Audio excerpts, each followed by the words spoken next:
Frustrated with complicated international transfers? Let's simplify wiring money with RBC step by step. First, log into your RBC Online Banking account.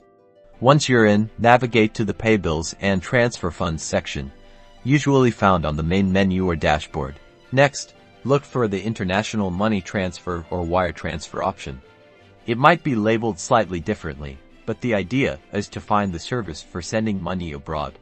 Click on it to proceed. Now you will have a series of fields you need to fill in. Number 1 is selecting the account you want to transfer the money from. This will be the account from which the money will come from. Then you fill in the recipient's name, address, and bank account number. Make sure this information is 100% accurate. The most important is the recipient bank's name, address, and SWIFT BIC code. This code is crucial for directing the money to the right bank. Double-check with the recipient to ensure you have the correct SWIFT BIC. Enter the amount you want to send and choose the currency. RBC will show you the exchange rate for transparency. Be sure to check if you have sufficient amount in your account.